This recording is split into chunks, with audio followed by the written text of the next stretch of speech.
Skoro skrzydło odpadło w wyniku wybuchu, to dlaczego końcówka skrzydła jest cała?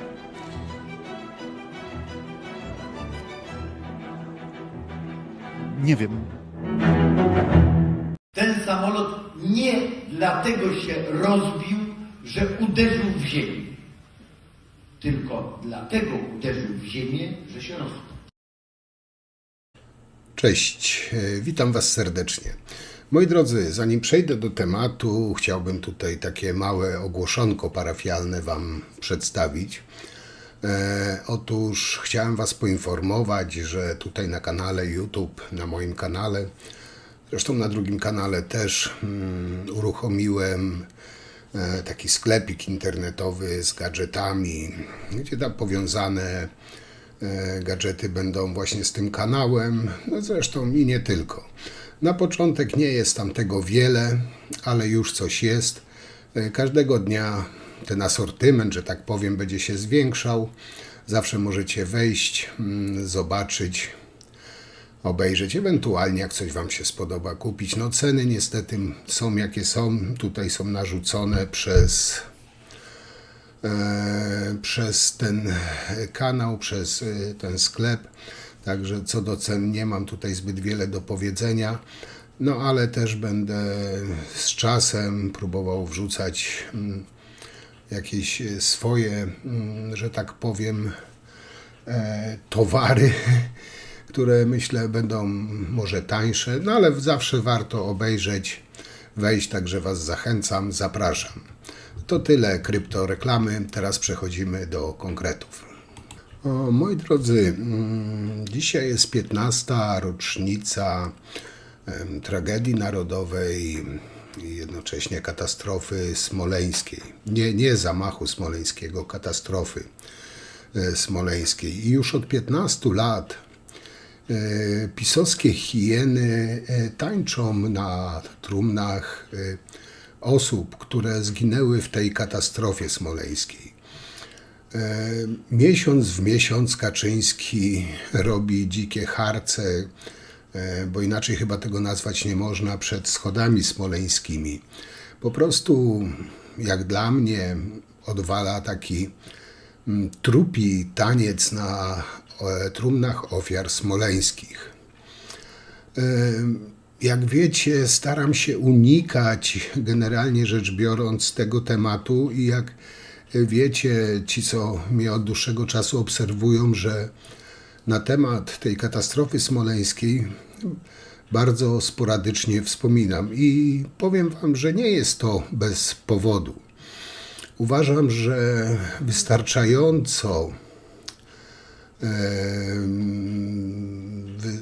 wystarczająco dużo Kaczyński i te wszystkie hieny, które tańczą na tych trumnach smoleńskich, podzieliły ten naród. Wystarczy tego, że Kaczyński na ofiarach smoleńskich zrobił politykę dzięki tym ofiarom, dzięki temu tańcowi na tych trumnach, doszedł do władzy, gdzie dewastował nasz kraj przez 8 lat. I dlatego też między innymi bardzo rzadko o ten temat poruszam. Dzisiaj pokuszę się o analizę. Nie będę praktycznie mówił o tych ekscesach, które są co miesiąc pod schodami smoleńskimi, choć mógłbym miesiąc w miesiąc o tym mówić. Dzisiaj pokuszę się o analizę, jak to się stało, jak do tego doszło. Kiedyś o tym już wspominałem, ale tak pomyślałem, że w 15. rocznicę chyba wypadałoby poruszyć ten temat i rozwiać co niektórym pewne wątpliwości. Jak wiecie, dzisiaj trwają obchody 15. rocznicy katastrofy smoleńskiej od wczesnych godzin porannych. Przed pomnikiem na warszawskich Powązkach zgromadziły się, można powiedzieć, tłumy. Do katastrofy smoleńskiej doszło 10 kwietnia 2010 roku. Polska delegacja miała wówczas wziąć udział w obchodach 70. rocznicy zbrodni katyńskiej. O godzinie 8:41 czasu polskiego samolot Tupolew Tu-145 z 96 osobami na pokładzie rozbił się w pobliżu lotniska Smoleńska. Zginęli tam wszyscy. Między innymi właśnie ówczesny prezydent Rzeczpospolitej Lech Kaczyński z małżonką, ministrowie, parlamentarzyści, duchowni oraz dowódcy wszystkich rodzajów sił zbrojnych RP. O godzinie 10:03 rosyjska prokuratura poinformowała, że samolot dokonał nieudanego podejścia do lądowania w warunkach gęstej mgły. Tego samego dnia ogłoszono w Polsce żałobę narodową, która trwała do 18 kwietnia. I jak pewnie większość z Was pamięta, przez kilka dni ludzie gromadzili się na ulicach pod Pałacem Prezydenckim, układali znicze, w mediach odczytano nazwiska wszystkich zmarłych. Na placu Piłsudskiego w Warszawie pojawiły się grupy ludzi.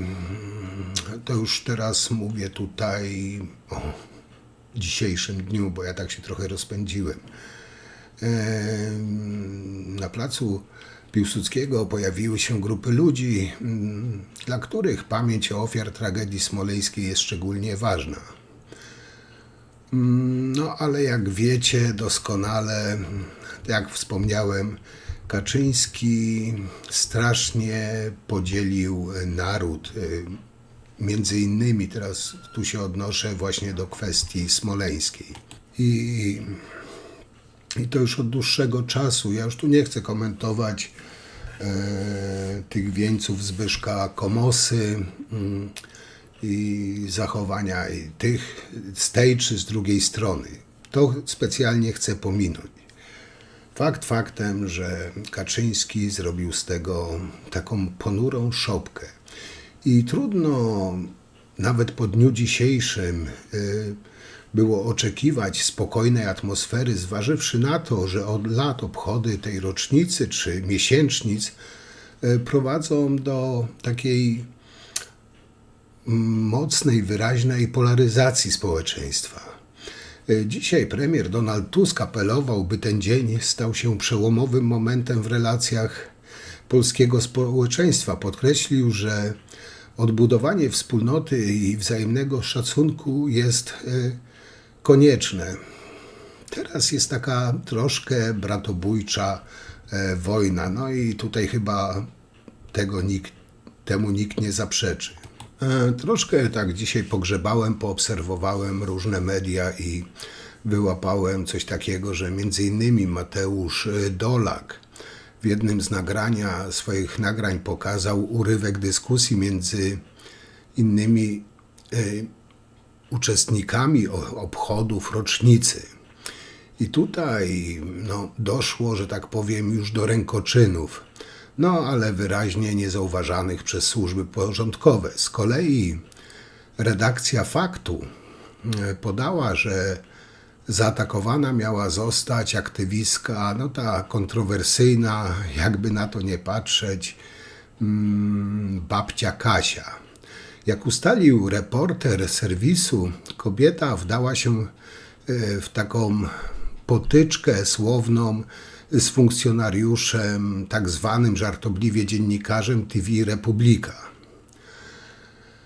Dyskusja, nazwijmy to dyskusja, zakończyła się w ten sposób, że karetka pogotowia ratunkowego zabrała tą babcię Kasię do szpitala, natomiast policja zajęła się przesłuchaniem funkcjonariusza telewizji Republika. Powiem wam, babcia może być kontrowersyjna, ktoś ją może lubić, ktoś może nie lubić,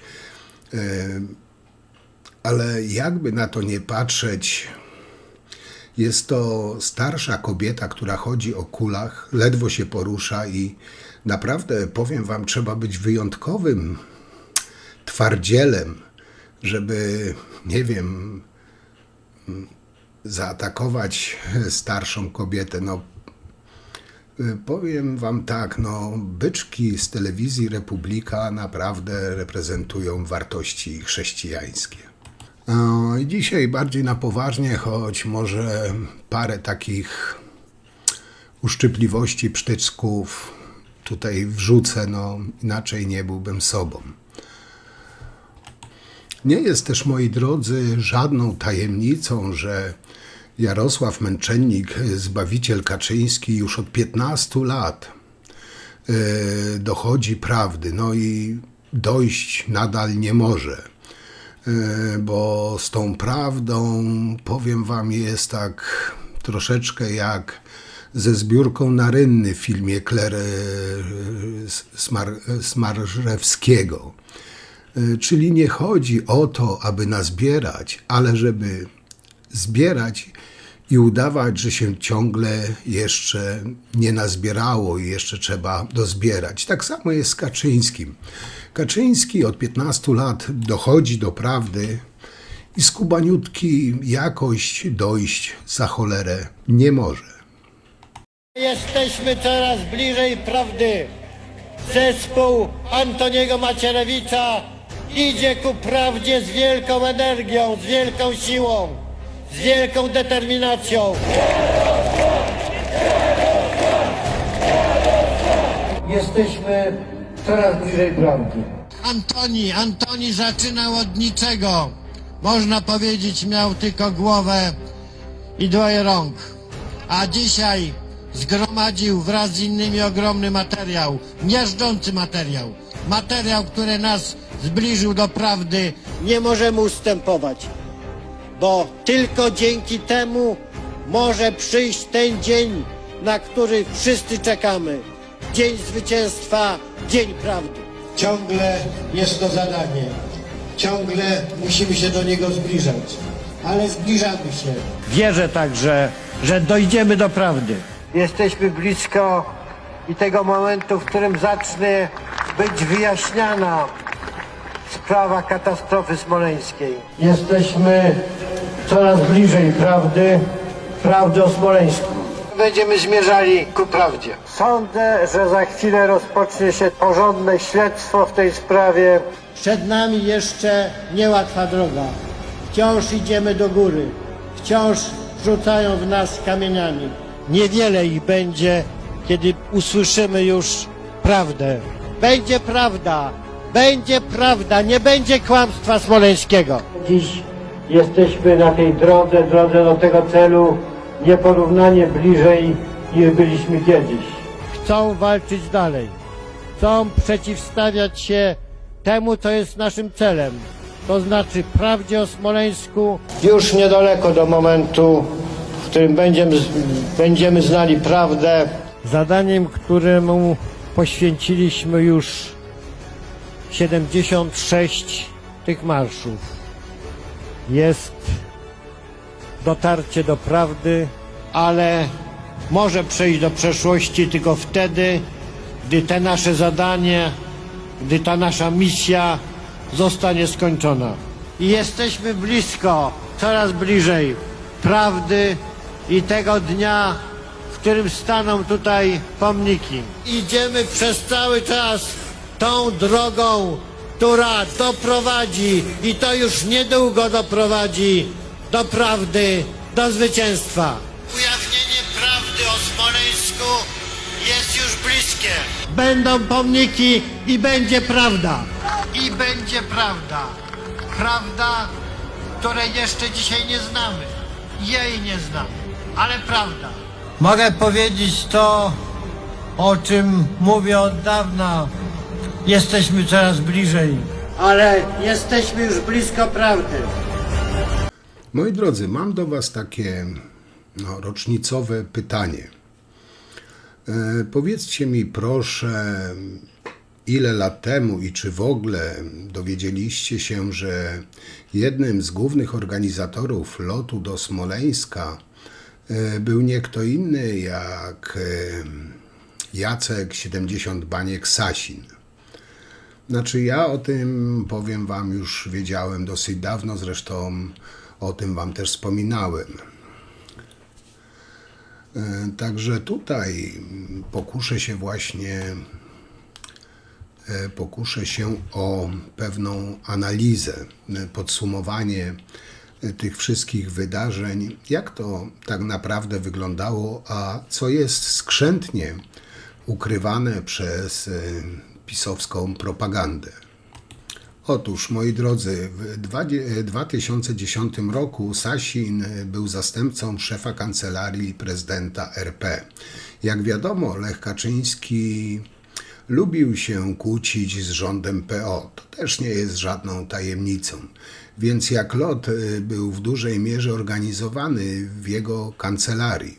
Osobą bezpośrednio zaangażowaną w organizację była niejaka Katarzyna Doraczyńska, która sama w Smoleńsku zginęła, ale jej przełożonym i koordynującym całą wizytę był nie kto inny jak właśnie Sasin.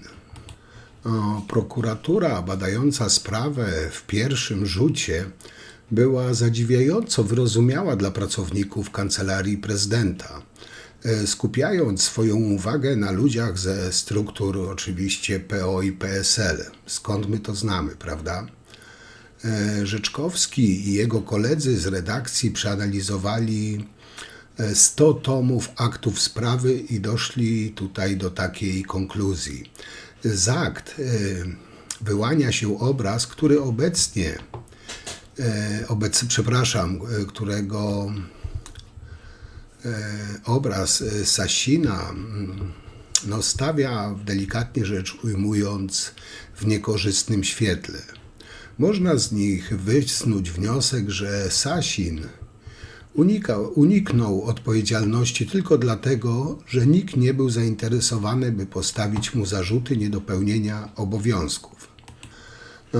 Choć Sasin próbował zwalić całą odpowiedzialność na panią Doroczyńską, która przecież nie miała jak się bronić, ale to jest w pisowskim stylu oczywiście, to z kolei świadkowie, także z kancelarii prezydenta RP, zeznali, że to on organizował wizytę, mówiąc na przykład: na poziomie szefa kancelarii podjęta została decyzja, że organizacją odpowiedzialny będzie minister Sasin.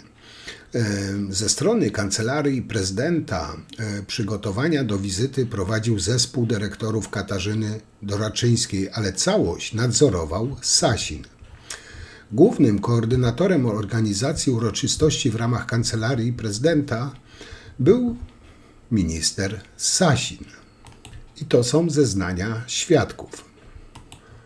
Takich zeznań jest o wiele więcej, a wszystkie zgadzają się co do tego, że to Sasin podejmował ostateczne decyzje dotyczące wizyty Lecha Kaczyńskiego w Smoleńsku. W gabinecie Sasina, odbyły się 2 spotkania organizacyjne. Jedno kilka tygodni, a drugie kilka dni przed lotem. Do obowiązków Sasina należało także m.in. i to jest tutaj chyba najważniejsze, ustalenie programu wizyty, a więc i miejsca lądowania prezydenckiego samolotu. Zaraz przejdę dalej, moi drodzy. Teraz wrzucę taki króciutki filmik, który też wiele wyjaśnia, taki przerywnik. Chodzi tutaj o pisowską propagandę. Specjalnie wplatam to tak w środek. Chodzi o sytuację bezpośrednią po katastrofie do Smoleńska, gdzie, jak pamiętacie, Macierewicz dowiedział się o katastrofie, zjadł obiadek, wypił kompocik, wsiadł w pociąg i spieprzył do Polski, ale bezpośrednio po katastrofie praktycznie żaden pisowiec tam nie poleciał, ale poleciał tam ówczesny premier Donald Tusk i spotkał się z Putinem. Pisowcy teraz do swojej propagandy używają tego, jak się tam z Putinem cieszy z tej niby katastrofy, znaczy niby się cieszy z tej katastrofy. Chciałbym wam wrzucić tutaj filmik, gdzie pisowcy wycięli zdjęcia, które miały rzekomo pokazywać na radość po śmierci Lecha Kaczyńskiego. Tutaj zobaczycie całość materiału i ocencie sami zachowanie Rosjan, gdzie jest ta ich radość. No ale jak wiecie, pisowcy są mistrzami w manipulowaniu, w zakłamywaniu, w przeinaczaniu, w półprawdach. A ja jestem po to, żeby ich te kłamstwa obnażać. To jest taki, potraktujcie jako wstawkę i zaraz przejdę do dalszego podsumowania pana 70 milionów. Także teraz zobaczcie, obejrzyjcie i powiedzcie, może ja czegoś w tym filmie nie zauważyłem, może wy coś wychwycicie. Popatrzcie. И вот все это здесь произошло, посвященное разбирательству. И wszystko odbyło się tutaj, potem się zapaliło. To było publicznie, odbyło się, które było zagaszone pierwsze 7 minut. Чуть-чуть отойдем. Давайте отойдем все. Чуть-чуть отойдем.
Okej, wróćmy do analizowania tych wydarzeń.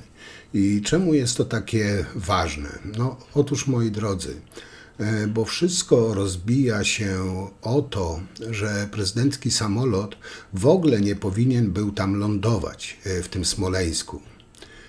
Inne sądy uznały, że urzędnicy BOR-u i kancelarii premiera nie popełnili przestępstwa, bo lotnisko w Smoleńsku oficjalnie było nieczynne i lądowania na nim zabraniała instrukcja HEAD. Znaczy, przepraszam, tutaj źle wam powiedziałem, że inne sądy, że urzędnicy BOR popełnili przestępstwa. I tych ludzi za to skazano, mimo że bezpośrednio nie organizowali wizyty.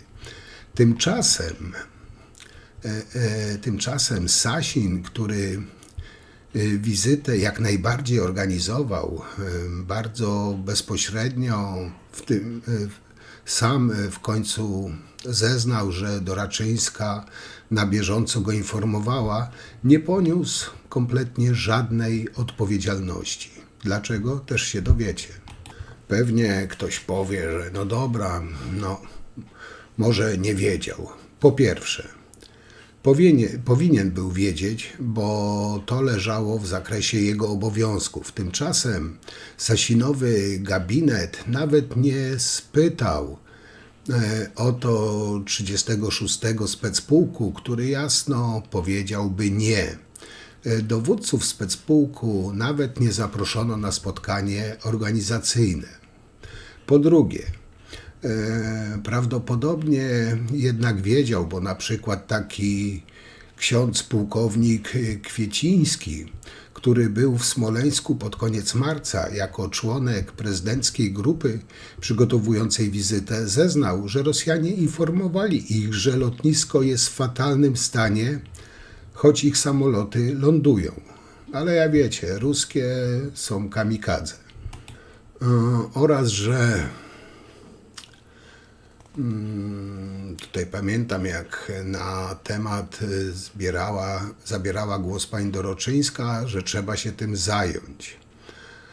Pomysł wyznaczenia innego lotniska upadł, bo uwaga, zaburzyłoby to cały program. Generalnie świadkowie zeznali, że w kancelarii prezydenta wiedziano o fatalnym stanie lotniska i wszyscy zgadzają się, że Sasin musiał o tym wiedzieć. I co jest tu ciekawe, bo jeśli to prawda, to Sasinowi powinna grozić odpowiedzialność nie tylko za niedopełnienie obowiązków, ale też składanie fałszywych zeznań. Bo w sądzie jasno powiedział, że dopiero po katastrofie dowiedział się z różnych rozmów, że lotnisko w Smoleńsku było nieczynne i mogło nie spełniać kryteriów bezpieczeństwa.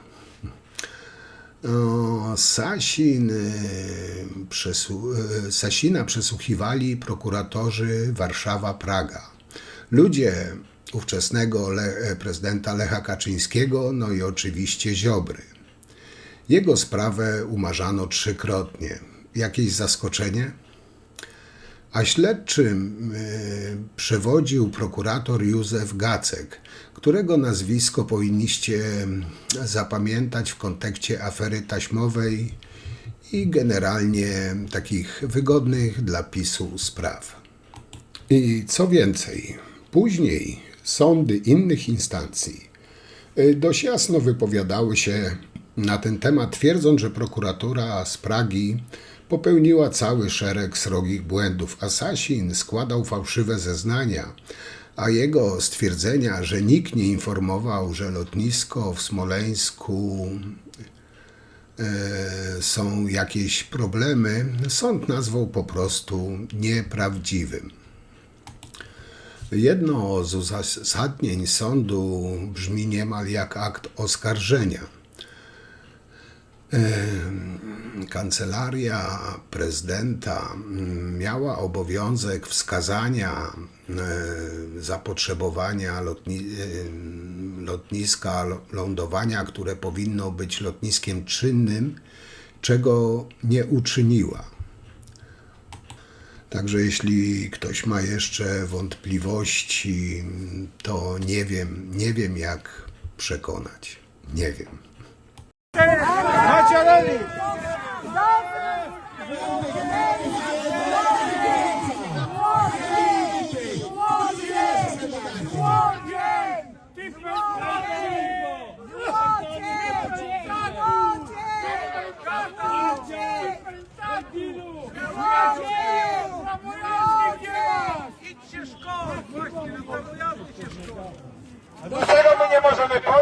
Czyli tak, przejdźmy, moi drodzy, do podsumowania.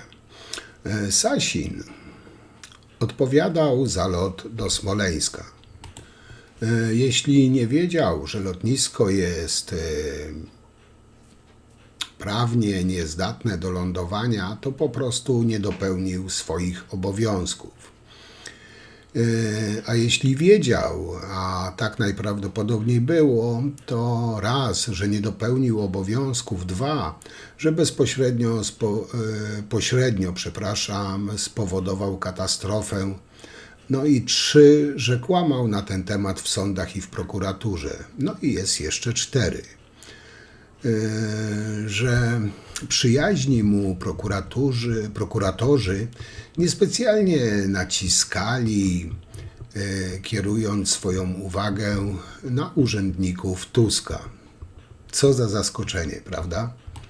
Oczywiście później sądy ich za to ganiły, ale to już był rok 2014 i późniejszy, zaraz nadeszła tak zwana dobra zmiana i nikogo już to nie obchodziło. Były szopki smoleńskie, rocznice, miesięcznice i taniec na trumnach. No trzeba tu jeszcze przypomnieć, że PiS zrobił na tej tragedii smoleńskiej po prostu swoją strukturę mafijną. I umyślnie tutaj już te wszystkie kretyńskie teorie Macierewicza, a te doświadczenia na parówkach, na puszkach pokoli, to już wszystko pomijam. Tutaj się właśnie, jak zauważyliście, chciałem skupić tylko na faktach, które pisowcy tak skrzętnie pomijają. No i chyba na tym zakończę. Jak zawsze piszcie, komentujcie, oceniajcie, co wy o tym myślicie. Dla mnie to była katastrofa, niedopełnienie obowiązków, po prostu partactwo, nieudacznictwo pisowskie, które już niejednokrotnie udowadniali, że są po prostu bandą nieodpowiedzialnych szkodników, którzy potrafią tylko kraść publiczne pieniądze i po prostu działać na szkodę Polski. A Smoleńsk między innymi jest tego najlepszym dowodem. To jest moje zdanie.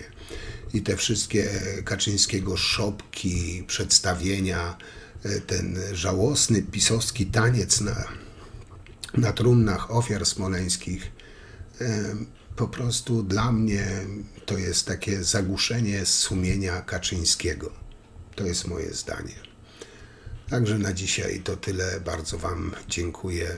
Nie wiem, czy mi się uda, bo jutro mam bardzo dużo pracy, a w sobotę vloga robię, także nie wiem, czy się jeszcze w tym tygodniu spotkamy, no ale rzecz jasna, jak się wyrobię, to oczywiście jutro też zrobię materiał, o ile się wyrobię z pracą, ale jakby coś, to zapraszam was. Zapraszam was w razie czego w niedzielę o 18 na live'a. A na dzisiaj to tyle. Do zobaczenia. Trzymajcie się. Cześć.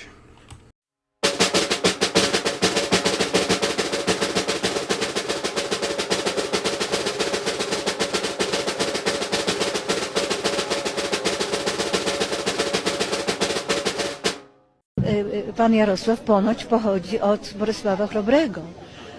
Aż. To są wielcy ludzie.